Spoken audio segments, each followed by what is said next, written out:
Long day, or is it started a long evening? A little bit. We had to get to the airport in Vancouver at like 3:45. It was one of those. And your first Comic-Con? Yes.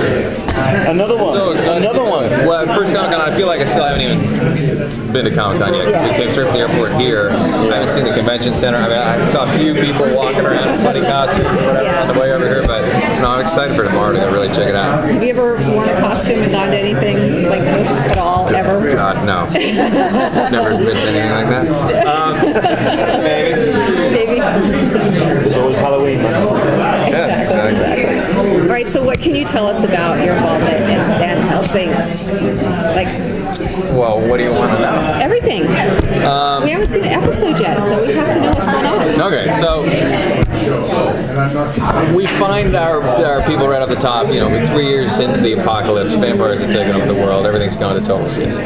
We have no idea really what the context of that is, and we discover our what we were calling Sleeping Beauty. And over the course of the pilot episode, we kind of learn what's been going on. Is that she was something that the Army thought might conceivably be the answer to what they thought was a coming epidemic. And then when the shit hits the fan and the sun gets blotted out by this big explosion and the vampires actually do suddenly get free reign, in that moment, I've been sent off to go and actually find this girl, collect her, and bring her back for observation. And then everything goes to hell. And we lose contact with all the higher ups, and we just have to sort of hunker down in this hospital. And then 3 years go by. She's been in the coma, and we've been sitting there protecting her, not really knowing why. And that's kind of where we start from. And then we see that little break-in in the trailer, and she gets bit by a vampire, and that suddenly wakes her up, and we realize, oh my god, she's got superpowers. She can heal. She seems like a vampire. She's not a vampire. She can't get turned into a vampire. And not only that, but the vampire that bit her collapses on the floor and regains his humanity. So she really might be the answer. Yeah. Heaven knows we've got a fair amount of vampire stories and apocalyptic stories. Are you a fan of those? Do you watch any of them? Or is there something that at the moment you've kind of put to one side so you don't get influenced so much in the way that you... No, I'm a total fan of both of those genres. A huge Walking Dead fan. There's obviously a lot of parallels between the two shows. And the thing I love about The Walking Dead is how well they handle, how interesting the characters are. They populate that world with, stuck them in this situation, and it doesn't matter whether it's zombies or vampires, whatever. The thing is that's rabid poodles. Rabid poodles. It doesn't matter. So what happens to these people once all the rules have changed? And that was, I think, the biggest lure for me was finding out that the person that was going to be responsible for creating those characters was Neil LaBute. When he had someone like him who's got such a twisted, interesting take on humanity, he thought, oh my god, it's going to be interesting no matter what. So since you were living off the grid for a couple of years, you think you could do well in apocalypse? You super duper want to find me in the apocalypse. I gotta tell you, So what would be your skill set?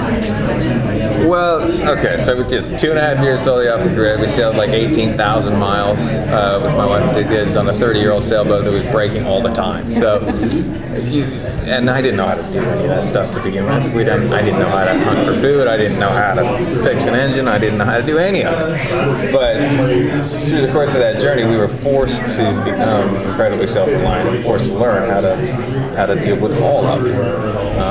So you become a sort of expert in all kinds of crazy things, whether it's DC to AC, electricity, transference, or solar power, dealing with water makers and pumps and seals, and just living off the land and being able to make something out of nothing. It's a very MacGyver-y kind of world out there when you're stuck with no one to help you. Is it a real action-heavy role for you? Yeah, there's a ton of action in there. There's a ton of fighting and running and shouting and jumping and rolling and getting beat up and bruised. Any special skills you had to practice to get ready for it? Not particularly. I mean, I'd love to tell you how they put me through months of kung fu training and all that, but no, we were kind of flying by the seat of our pants. They were just counting on you to be able to pull it off. Had a great stunt coordinator and a great team of stunt people that come in there and help work you through it all as they build those sequences. But no, we were pretty running down. We didn't have a lot of lead-up time.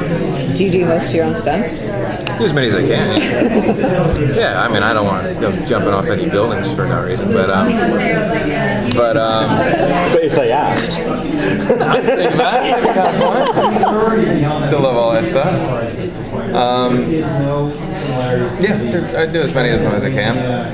But no, there's stunt guys there too, for sure. Yeah. Is there anything you can tell us more about the background of your character? And they're way better at those stunts than me. Can you tell us more about the background of your character? Well, we didn't explore too much of it during the beginning of the season. He was a grunt in the Marines. He was no special particular guy. He wasn't like a Navy SEAL or anything like that. I think they had him in the motor pool, fixing engines before he got sent over there. So he's the one that he's your average Joe Marine, but then took it on his shoulders to step up when it was time and needed it. So one of the problems with a lot of the dystopian future movies and TV shows that have come out recently is that they have no hope, basically. You kind of like, we're just going to survive.